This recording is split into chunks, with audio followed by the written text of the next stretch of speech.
Welcome back to Carneades.org. Today we're going to be continuing with our series. This is not a series on postmodernism. In this video, we are going to be looking at the last of our videos on kind of philosophy of postmodernism, specifically what is postmodern philosophy of rationality, reason, and logic.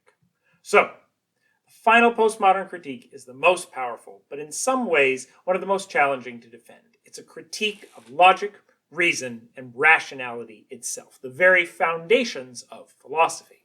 To examine this claim, we draw on the works of Michel Foucault, but also the recent works on logical pluralism of J.C. Beall and Greg Restall. These authors take very different tacks, but each offer arguments against the modernist conception of logic. Now, we'll start with Foucault. In his work, Madness and Civilization, A History of Insanity in the Age of Reason, Foucault does many things, including documenting the history of modern psychiatry and explaining the reasons for the confinement of the quote-unquote mad. However, the most powerful philosophical point is that philosophy has failed to have a real dialogue between rationality and irrationality. Rationality is assumed to win without argument. Madness is never even allowed to defend itself. The critical eye of reason has not been turned on itself. Reason and logic require everything to be justified, to have some level of justification, to have an argument for them. And yet, the principles that underpin logic and reason, the axioms, the basic ideas that underpin it, that say that rationality is better than madness, are never critiqued, cannot inherently be justified, and must be taken on faith or assumption. And so those axioms have never had the kind of critical eye of reason turned against them. Which means that in some ways they are unjustified, and by their own rules, we should get rid of them. Now, this work is in conversation with the work of Derrida and other post-structuralists who identified pairs of opposite concepts, one of which is arbitrarily valorized and one of which is marginalized. For Derrida and Foucault, this is what's happened with reason and madness. We've privileged reason for no other reason than that it supports existing power structures. In fact, there's a rational reason to prefer reason, since requiring one would require reason itself to be assumed. If you say, oh, well, of course there's a rational reason to prefer reason, you're assuming that rational reasons are a good thing.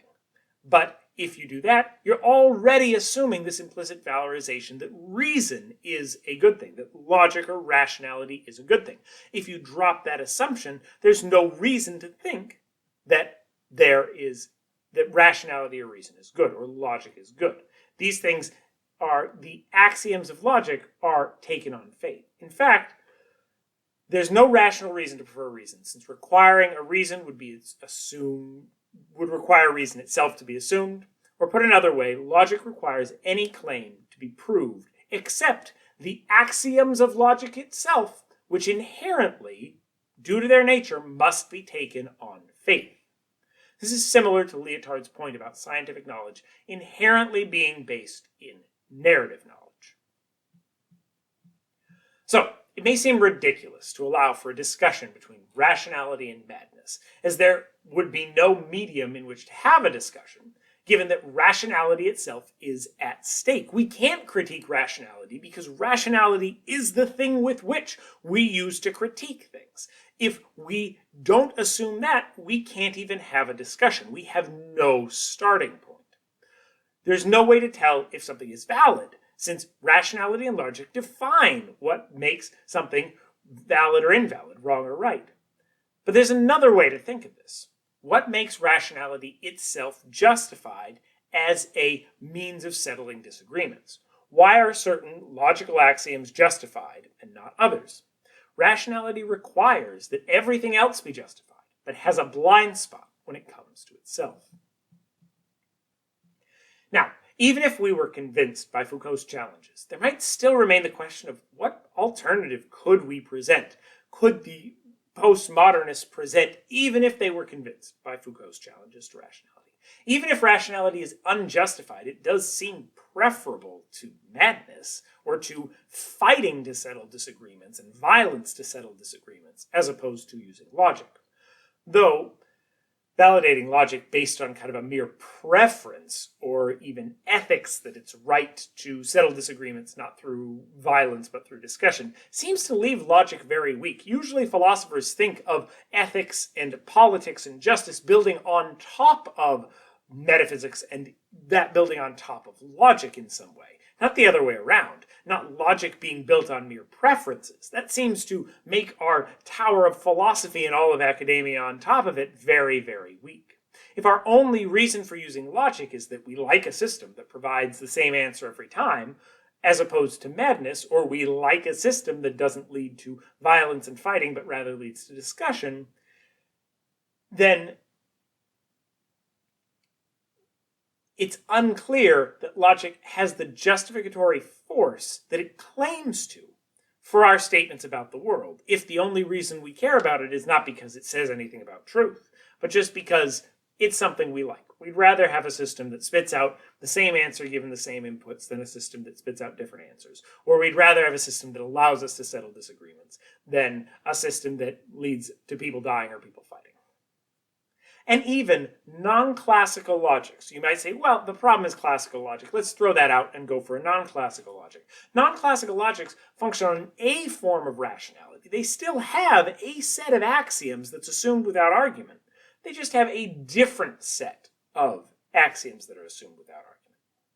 However, there are those that offer challenges to the idea that there's one correct rationality, which might answer Foucault's criticism in a particularly postmodern way, while not descending into madness. And that's what we're going to look at next. This is the position of logical pluralism, such as defended by Beall and Restall. This claim is the claim that there is more than one logic that can be true, i.e., logics are like paradigms. Rationalities are like paradigms. They are incommensurable. You can judge if statements are valid within a given logic, but that logic itself cannot be shown to be right or wrong. And in so, we acknowledge Foucault's criticism that rationality, when turned against itself, shows that we can't have logic being right or wrong. But we still can say, you know what, we're going to, for the purpose of this discussion, say we're operating based on these logical parameters, and then we can have a discussion and we can judge things as right or wrong based on that logic as an agreed upon foundation. So, to understand how this fits into the postmodern project, let's look at some basics of logic. So, classical logic is only one type of logic. It has certain specific axioms and rules that are assumed without argument. There are other types of logic which disagree with these axioms, which are called non-classical logics. These non-classical logics take different basic axioms and therefore claim that different arguments are valid or invalid. A central problem of logic is that its axioms must be assumed without argument, as any argument would require logic itself. And we end up in a circular problem if we're requiring logic to get to logic. But there are equally viable alternatives to classical logic, not only madness, but non-classical logics as well. Logical pluralism, then, takes the view that more than one logic can be correct, and that logics operate similar to paradigms or meta-narratives, such that when you're judging a set of arguments, you can judge those arguments as valid or invalid based on a given logic, but not as objectively valid or invalid completely divorced from logics. Based on the specific context of the argument, one type of logic may be more or less appropriate. So, this basic structure should bear some clear resemblances to other postmodern positions, just as we've covered in this series. Classical logic is just another paradigm which may be useful for some tasks, but fail for others. No one logic is objectively correct outside of a given context. This addresses Foucault's criticism by avoiding the claim that rationality is completely objective and justified, but rather showing that it's just another meta-narrative that statements can be judged against, but can't be evaluated against other meta-narratives themselves. In defense of this view, Beall and Restall offer several arguments. The first is from appearance. It appears to us that our intuitive definition of validity, that an argument is valid if and only if in every case that the premises are true, the conclusion is also true, is ambiguous in what exactly is meant by case. This could mean all possible worlds, it could mean the classical logical definition, or definitions used by non-classical logics, such as paraconsistent or intuitionistic logic. Given the appearance of multiple possible meanings of the word case, i.e. multiple interpretations of the word, perhaps multiple language games that are going on when people are interpreting what they mean by in every possible case, if the premises are true, the conclusion must be true, Beall and Restall claim that we should accept that there could be multiple legitimate interpretations of case, and therefore multiple legitimate logical paradigms that we can use to judge the validity of arguments. They also argue that logical pluralism would provide great gains without significant costs. Such an interpretation of logic would allow for philosophically charitable resolutions of thorny debates between philosophical logics, which take different axioms on faith, by allowing that it's true in some cases, but not in others. Or that one logic is true in this case, and a different logic is the case in another case. Just like our scientific paradigms or language games, these logics can't be compared to each other, as there'd be no logic to compare them, no rationality to judge them in, no place to fight. And none, therefore, are objectively right. However, just because none are objectively right outside of a context, it doesn't mean that you can't still judge arguments and say, you know what, for this debate, we're going to assume classical logic, everyone shakes hands and agrees, then you can judge their arguments based on that paradigm that you're existing in, just as you can prove or disprove scientific claims with any particular scientific paradigm. But as soon as you step out of that paradigm, you may have Kuhn loss, and you may lose some of the claims that you've already proven. So, that might be one way to conceive of kind of a postmodernist idea of logics that doesn't simply just descend into madness or this completely almost nihilistic idea of there's no way for us to get out of this. The Beall and Restall logical pluralism, to me, seems to fit, if anything, the postmodernist narrative of pluralism and plurality, be that with language games, be that with paradigms, better almost than simply advocating a descent to madness. Which, I'm not saying Foucault is doing that, but there seem to be few other good options. Now, there are some objections we can raise here. One might be concerned that this takes away the power of rationality and logic. Rationality is useful because it gives one simple answer. It provides a framework to resolve disagreements by demonstrating the exact conclusions of your assumptions.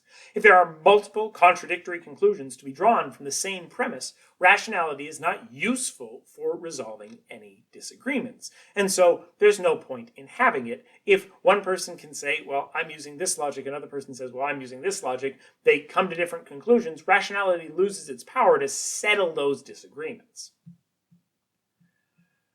Now, one might make a similar argument against madness, even if there's a challenge to the truth of rationality because it can't be supported. There's an instrumentalist argument in favor of it. Reason, i.e. a system which, when given the same basic agreed-upon statements, always leads to the same conclusion, is better than blind faith or madness because it settles disagreements without violence. Even if a given logical system is false, it's preferable to the alternative that no one logical system is true, and disagreements are only resolvable through violence. And such violent, fascinating confrontations one would have over the logical systems themselves. But such an instrumentalist would not claim logic is justified in a objectively true sense, simply that it's preferable to madness, or that a specific version of logic is preferable to a pluralistic view that allows for multiple interpretations and multiple options. Now, the advocate of logical pluralism, on the other hand, might respond that rationality already requires agreement on your basic premises, and that pluralism simply adds one more thing that one must agree on. Generally, you're not arguing for your conclusion solely based on the axioms of logic. You're usually adding in some other premises that you're expecting your interlocutor to agree with you on. Logical pluralism is just saying, you know what, all you're doing when you're having that conversation is you're adding one thing as well. You're saying not only are we agreeing on these specifics, we're also agreeing on kind of the meta-narrative logical system we're operating in. As long as you can agree on that too, you should be fine. Now, the challenge is that logical systems are incommensurable, and there's no meta-logical system in which to compare them. We can only compare them on the reasonableness of the things we think they can prove. But If we disagree on which things are desirable to prove, then we cannot compare them. We can't say that this logical system is better than this other one. It's solely based on our intuition. Just as with scientific paradigms or mini-narratives, without a meta-narrative, logical narrative to compare the logical systems, we can't determine which system is correct, which may lead us to drawing different conclusions. Now, you may say, as I was alluding to, that, oh, this is unlikely that people will be actually fighting about classical logic versus paraconsistent logic in the same way that they're fighting about the substance of their arguments. But one only needs to look at the debate around S5 modal logic versus S4 modal logic, because of its implications for the modal ontological argument for the existence of God, to see a clear example of, if you do not have a common logical system that can be agreed on, there are significant dangers, because while we can debate the particular premises, it's much harder to debate the meta system, the actual logical system, because we don't have a logic in which to debate that. So check out my videos on modal logic if you're curious for more on the S5 debate. Now, the postmodernists might argue that logic and rationality still remain unjustified, even if we only use them because they are useful. However, this claim is in danger of being self-defeating in some ways. If rationality implies that rationality is unjustified, we unfortunately can't conclude that rationality is in fact unjustified, because we would require rationality itself to do so. So instead of saying either rationality is certain and justified, or rationality is clearly completely unjustified and we should discard it, the only course of action seems to be a good Pyrrhonianist, and counter the postmodernist claim with some Pyrrhonian skepticism, arguing that questions about rationality give us reasons to doubt it, and we can doubt that rationality and logical axioms are true. But we can't actively affirm that they are false, or that it's useless, or that we should descend into madness. As an indirect skeptic, we can assume the rationality of our interlocutors to show them that it leads to contradictions, that rationality leads to contradictions. But understand, that doesn't disprove rationality. Rather, it means that rationality has yet to be proven true, and we don't know how to prove it, because it seems to lead to contradictions, but we always might be mistaken. We're going to have a video at the end of this series delving a little bit more into how skepticism and postmodernism are different, and how the skeptic might be concerned about conclusions of postmodernism and might poke at it a little bit. But we won't get into that too much here. What do you think? Can rationality itself be justified, or must we take it on faith? And does that mean that rationality is in some way self-defeating if rationality requires everything to be justified except for rationality itself? Is there only one right logic? Or is logic just a context dependent, as scientific paradigms or artistic movements? Is there one objectively right logic? Classical logic is right, non-classical logic, paraconsistent logic, intuitionistic logic are wrong? Or are each of those logics simply different paradigms that we can judge statements against but can't compare in the sense of scientific paradigms, artistic movements, or language games? Leave your thoughts in the comments below. If you like this video and you want to see more like it, you want to see the rest of our series on postmodernism, hit subscribe, hit the notification bell so you're aware when we upload more videos. We're almost done with this gigantic series on postmodernism. Thank you for everyone that has stuck around all the way through it. Watch this video and more here at Carneades.org, and stay skeptical, everybody.